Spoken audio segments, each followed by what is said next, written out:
नमस्कार दोस्तों, स्वागत है आपके अपने ही भाई के यूट्यूब चैनल युवा संस्थान में। दोस्तों, आपको अगले वीडियो में प्रकाश के परावर्तन किसे कहते हैं या कितने प्रकार के होते हैं सबको बता दिए थे और इसके विभिन्न समस्त या मतलब सभी पद को बताए थे। आज प्रकाश के परावर्तन के नियम कितने होते हैं, कौन कौन से नियम होते हैं और प्रकाश के परावर्तन नियम कहाँ कहाँ पे लागू करेंगे तो यह समान रूप से लागू होगा, उसके बारे में जानेंगे। दोस्तों, चलते हैं सबसे पहले आप परावर्तन के नियम पे।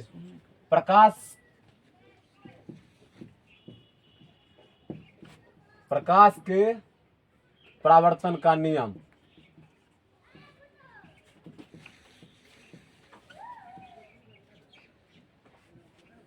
अगले वीडियो में इसको बता देते हैं कि प्रकाश के परावर्तन का नियम किसे कहते हैं। यह दो प्रकार के होते हैं, नियमित परावर्तन और अनियमित परावर्तन। और प्रकाश के परावर्तन के नियम से संबंधित जितने भी पद थे सभी पद को आपको अच्छी तरीके से व्याख्या कर दिए थे। उस पद का सिर्फ आज नाम लिखते हैं और तब उसके बाद उसके नियम को लिखेंगे। तो हम प्रकाश के परावर्तन के नियम लिखने से पहले हम सबसे पहले एक परावर्तक सतह लेते हैं।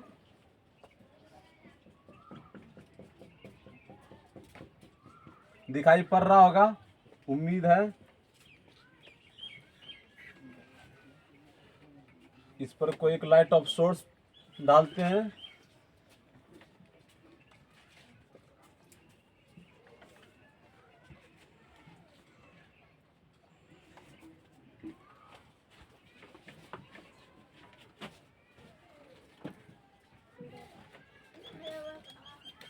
आपतित किरण, परावर्तित किरण,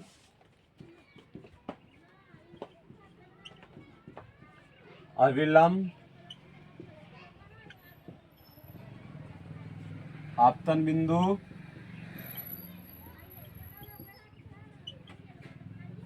आई आर, आपतन कोण और परावर्तन कोण। दोस्तों, आपको अगले वीडियो में जितने भी बिंदु लिखे हैं, जितने भी पद लिखे हैं, हम बता दिए थे सभी बिंदु और सभी पद को अच्छी तरीके से। आज आप लोग को प्रकाश के परावर्तन का नियम बताने जा रहे हैं। तो प्रकाश के परावर्तन के दो नियम होते हैं, तो लिख देंगे प्रकाश के परावर्तन कितने नियम होते हैं। प्रकाश के परावर्तन का दो नियम। दो नियम होते हैं। पहला नियम देखिए दोस्तों, इसमें क्या है, ये कौन सी आपतित किरण, ये कौन सी किरण है, परावर्तित किरण। और ये क्या है, आपतन बिंदु, ठीक है ना। आपतन बिंदु और ये क्या है, अविलंब। तीनों किस तल में, एक ही तल में है। फिर दोस्तों देखिए, पहला नियम होता है प्रकाश के परावर्तन का, आपतित किरण, परावर्तित किरण और आपतन बिंदु पर डाला गया लंब तीनों किस तल में होता है, एक तल में होता है। तो हम लिख लेंगे प्रकाश के परावर्तन का पहला नियम, आपतित किरण और ये क्या है, परावर्तित किरण और ये क्या है, आपतन बिंदु पर डाला गया लंब, जिसे कहते हैं हम लोग अविलंब। तीनों किस तल में होता है, एक तल में होता है। तो लिख लेंगे आपतित किरण, परावर्तित किरण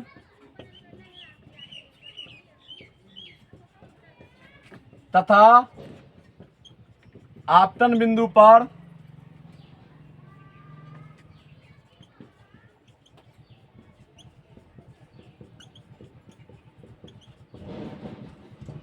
आपतन बिंदु पर डाला गया लंब तीनों एक तल में होता है। आपतित किरण, परावर्तित किरण तथा आपतन बिंदु पर डाला गया लंब तीनों एक तल में होता है। दूसरा बात देखिए क्या होता है, ये जो है दोस्तों आपतन कोण, जो आपतित किरण और अविलंब के बीच का कोण होता है। और दूसरा है परावर्तन कोण दोस्तों, जो होता है परावर्तित किरण और अविलंब के बीच का कोण। तो दोनों कोण का जो मान होता है बराबर होता है। कहने का मतलब है, अगर आपतन कोण का मान मान लीजिए 30 डिग्री है तो परावर्तन कोण का मान कितना डिग्री होगा, 30 डिग्री होगा। तो यानी ये दूसरा नियम होता है प्रकाश के परावर्तन का कि आपतन कोण सदैव परावर्तन कोण के बराबर होते हैं। तो लिख लेंगे दूसरा नियम, आपतन कोण सदैव, परावर्तन कोण, सदैव का मतलब होता है हमेशा, परावर्तन कोण के बराबर होते हैं, अर्थात कोण आई बरोबर कोण आर, जहां आई कोण आई क्या है, आपतन कोण, और कोण आर क्या है, परावर्तन कोण। दोस्तों ये बिहार बोर्ड के 2024 में इंपॉर्टेंट टॉपिक है, 2024 के लिए इंपॉर्टेंट टॉपिक है। इस टॉपिक को आप लोग जरूर याद रखिएगा, कॉपी में लिख लीजिएगा और जरूर डेली इसे पढ़िएगा ताकि याद रहे, और ताकि हम एग्जाम में अगर ऐसा क्वेश्चन आए, ऐसा क्वेश्चन आने का 100% चांस रहता है कि प्रकाश के परावर्तन किसे कहते हैं, या फिर पूछ देते हैं कि प्रकाश के परावर्तन के कितने नियम होते हैं, लिखें। तो आप लोग को दोस्तों पता रहेगा तभी तो आप लिख पाइएगा। तो पहला परावर्तन होता है, परावर्तन के नियम होता है कि आपतित किरण, परावर्तित किरण तथा आपतन बिंदु पर डाला गया तीनों एक तल में होते हैं। फिर दूसरा बात होता है कि आपतन, आपतन कौन होगा दोस्तों, मिस्टेक हो गया यहाँ पे, आपतन कौन होगा, आपतन कोण सदैव परावर्तन कोण के बराबर होते हैं, अर्थात कोण आई बराबर कोण आर। तो दोस्तों परावर्तन के नियम याद रखिएगा, फिर से एक बार बोल देते हैं कि परावर्तन के नियम दो होते हैं, आपतित किरण, परावर्तित किरण, आपतन बिंदु पर डाला गया तीनों एक तल में होते हैं। दूसरा आपतन कोण परावर्तन कोण के बराबर होते हैं। दोस्तों इस टॉपिक को आप लोग स्क्रीनशॉट ले लीजिए, और आज अभी आप लोगों को दूसरा टॉपिक बताने जा रहे हैं। दोस्तों परावर्तन के नियम स्क्रीनशॉट ले लेंगे। अब चलते हैं समतल दर्पण। समतल दर्पण के बारे में जानते हैं पहले। समतल दर्पण पढ़ने से पहले दर्पण क्या होती है दोस्तों, दर्पण एक वस्तु है जो किसको दर्शाती है, छवि को दर्शाती है, तो उसी को क्या करते हैं, दर्पण कहते हैं। दर्पण एक वस्तु है जो छवि को दर्शाती है। अगर कोई पूछे दर्पण का परिभाषा है तो आप लोग बोल दीजिए कि दर्पण एक वस्तु है जो छवि को क्या करती है, दर्शाती है। चलिए दोस्तों समतल दर्पण क्या है। दोस्तों समतल दर्पण का दो तरीके से हम परिभाषित कर सकते हैं। पहला कि जिस दर्पण का परावर्तक सतह क्या होता है, समतल होता है, उसे कहते हैं समतल दर्पण। या दूसरा बात यह भी बोल सकते हैं कि एक कांच की प्लेट को एक भाग, कांच की प्लेट को एक भाग पॉलिश कर देने पर वह कौन सा दर्पण बनता है, समतल दर्पण बनता है। तो हम लिख देते हैं परिभाषा समतल दर्पण का, जिस दर्पण का परावर्तक सतह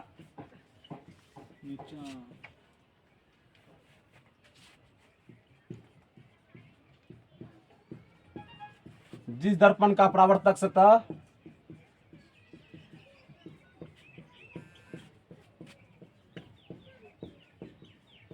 समतल हो, समतल दर्पण कहलाता है।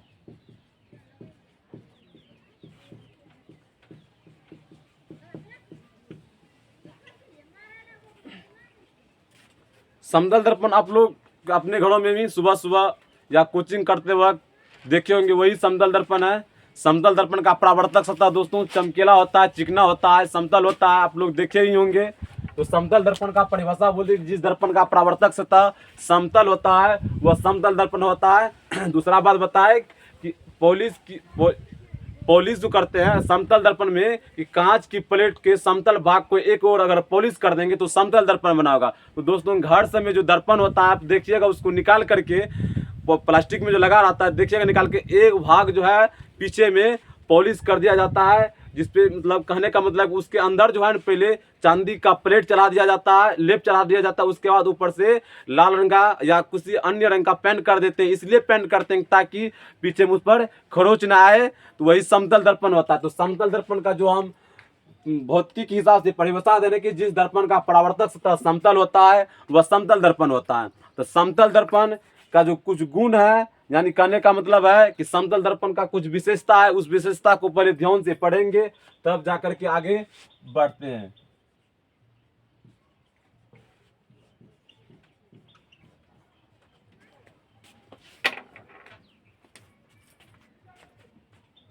समतल दर्पण की विशेषता। समतल दर्पण की क्या क्या विशेषता हो सकती है। समतल दर्पण में हमेशा प्रतिबिंब कैसा बनता है, आभासी बनता है, यानी कहने का मतलब है कि समतल दर्पण का हम पर्दे पर प्राप्त नहीं कर सकते हैं। तो पहला लिख लेंगे कि समतल दर्पण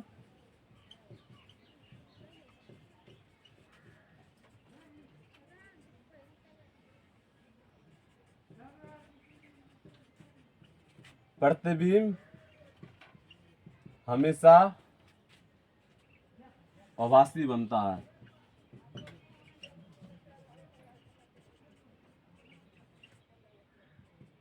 दूसरा बात दोस्तों, समतल दर्पण में प्रतिबिंब की दूरी और वस्तु की दूरी होती है बराबर होती है। कहने का मतलब है अगर हम समतल दर्पण से जितनी दूर पर हम खड़े हैं, ये प्रतिबिंब जो बनेगा दर्पण के पीछे उतनी ही दूरी पर बनेगा। यानी कहने का मतलब है मान लें कि हम वस्तु है, हम किसी वस्तु को समतल दर्पण की जितनी दूरी पर रखेंगे, अगर उसका प्रतिबिंब समतल दर्पण में बन रहा है तो वो उतनी ही दूरी पर बनेगा। तो दूसरा पॉइंट लिख लेंगे कि समतल दर्पण में वस्तु की दूरी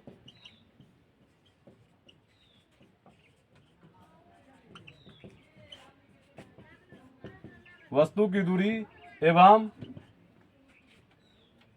प्रतिबिंब की दूरी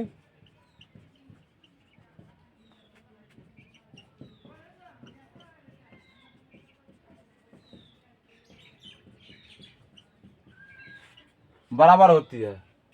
और दोस्तों फिर तीसरा बात देखिए, समतल विशेषता। तीसरा बात, हम जितना, कहने का मतलब है कि वस्तु का समतल दर्पण का तीसरा विशेषता होता है कि वस्तु का आकार और प्रतिबिंब का आकार बराबर होता है।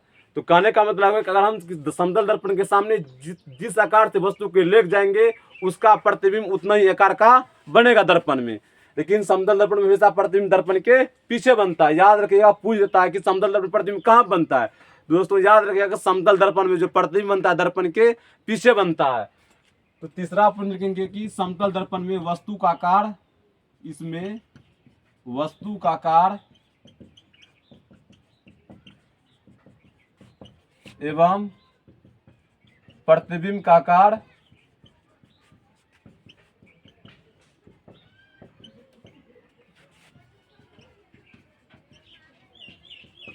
बराबर होता है।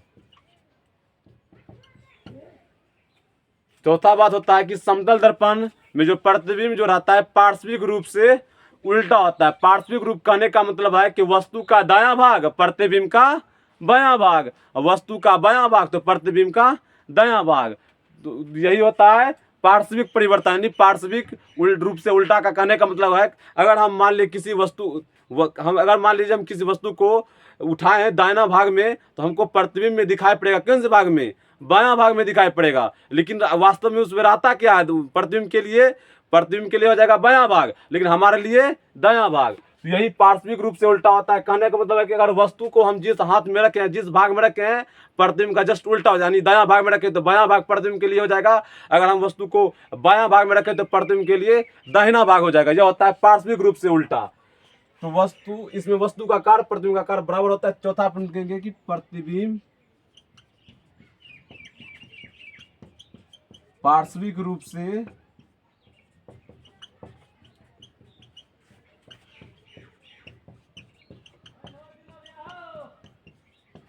से उल्टा बनता है। लास्ट पॉइंट लिखेंगे कि समतल दर्पण में जो फोकस दूरी होता है वो अनंत होती है। तो समतल दर्पण की फोकस दूरी अनंत होती है। दोस्तों फोकस दूरी के बारे में इसके आगे पढ़ेंगे। फोकस दूरी किसे कहते हैं, तो अभी तत्कालिक याद रखिएगा कि समतल दर्पण की फोकस दूरी जो होती है अनंत होती है। तो ऑब्जेक्टिव में भी पूछ देता है कि समतल दर्पण की फोकस दूरी होती है, तो याद रखिएगा अनंत।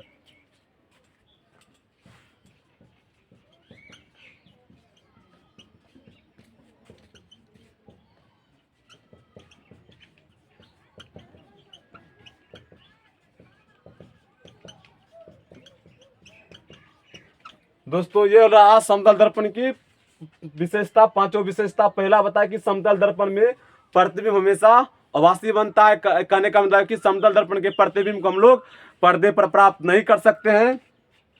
दूसरा बात रहा कि समतल दर्पण में वस्तु की दूरी एवं प्रतिबिंब की दूरी बराबर होती है।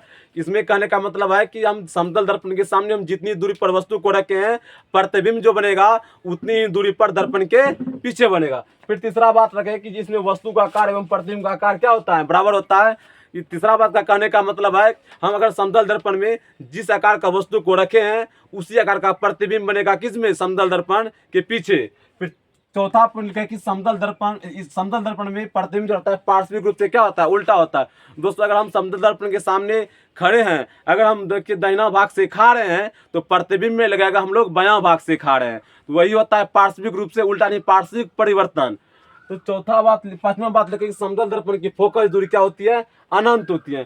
तो इस टॉपिक में सबसे पहला बात है कि फोकस दूरी क्या होती है। तो फोकस दूरी आपको इस टॉपिक में, अगला टॉपिक आएगा उसमें फोकस और फोकस दूरी क्या है विशेष रूप से आप लोग को बताया जाएगा, तब आप लोग को पता चलेगा कि समतल दर्पण की फोकस दूरी अनंत होती है। उसमें इस बात का चर्चा करेंगे आप लोग। दोस्तों समतल दर्पण क्या है, समतल दर्पण की विशेषता की स्क्रीनशॉट लीजिए, तब आप लोगों को अगला पॉइंट या अगला टॉपिक बताते हैं।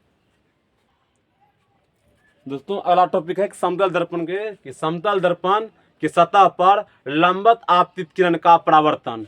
तो इस टॉपिक को समझते हैं कि समतल दर्पण के सतह पर लंबवत आपतित किरण का परावर्तन। देखिए दोस्तों, जब कोई समतल दर्पण पर हम कोई प्रकाश किरण को लंबवत रूप से यानी 90 डिग्री के हिसाब से प्रकाश किरण को डालेंगे तो कौन सी घटना घटित होगी उसको बारे में जानते हैं। पहले हम लोग देख लेते हैं। एक समतल दर्पण खींच देते हैं, बना लेते हैं बोर्ड पर, बना लिए। इसका ऊपर वाला भाग परावर्तक सतह है, हम लंबवत रूप से डालते हैं। ये कौन सी किरण हो गया, आपतित किरण हो गया। पड़ने वाली परावर्तक सतह पर पड़ने वाली किरण को कौन सी किरण कहते हैं, आपतित किरण कहते हैं। दोस्तों जैसे हम लोग समतल दर्पण के परावर्तक सतह पर लंबवत रूप से आपतित किरण को डालते हैं तो देखते हैं पुनः टकराकर उसी पथ पर सीधे वापस लौट जाती है। यानी कहने का मतलब है कि आपतित किरण बीच में दोस्तों क्या होगा, अभिलंब होगा, तो कितना डिग्री कोण बनेगा, 0 डिग्री कोण बनता है। लिख लेंगे इसमें, जब कोई प्रकाश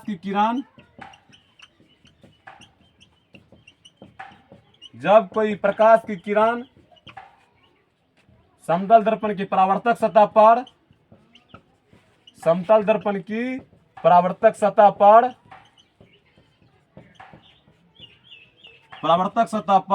लंबवत रूप से आपतित होती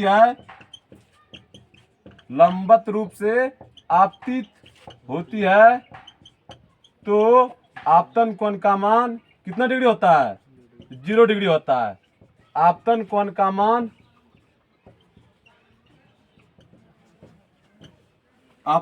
मान 0 डिग्री होता है। यानी कहने का मतलब है अर्थात I बराबर 0 डिग्री। तो परावर्तन के नियम से हम लोग क्या जानते हैं कि कोण I बराबर कोण R। तो परावर्तन के नियम से जान लेंगे, कोण I बराबर कोण R। तो I का मान कितना, 0 डिग्री R, इसीलिए कोण R बराबर 0। अब कोण R क्या है, परावर्तन कोण है।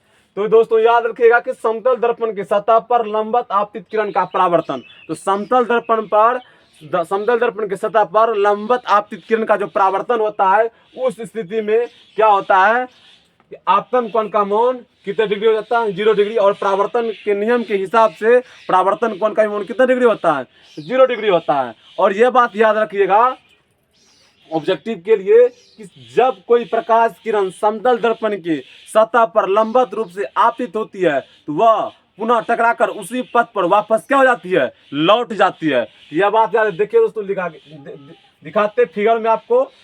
ये समतल दर्पण है, इस पर जब कोई हम प्रकाश किरण को लंबवत रूप से डाले, यहाँ पर टकराया, टकराने के बाद फिर वो उसी दिशा में क्या हो जाती है, वापस लौट जाती है। ये ऑब्जेक्टिव के लिए मोस्ट इंपोर्टेंट है कि समतल दर्पण में जब कोई प्रकाश किरण लंबवत रूप से आपतित होती है तो आपतन कोण का मान कितना डिग्री होता है, 0 डिग्री होता है, और उसका किरण विपरीत दिशा में वापस लौट जाती है। दोस्तों आज का वीडियो आपको यही समाप्त करते हैं। धन्यवाद। आपको अगले वीडियो में प्रतिबिंब के बारे में बताएंगे। अगर आपको यह वीडियो अच्छा लगा हो तो उम्मीद करते हैं कि इस वीडियो को आप जरूर शेयर करेंगे और इस चैनल को जरूर सब्सक्राइब करेंगे। धन्यवाद।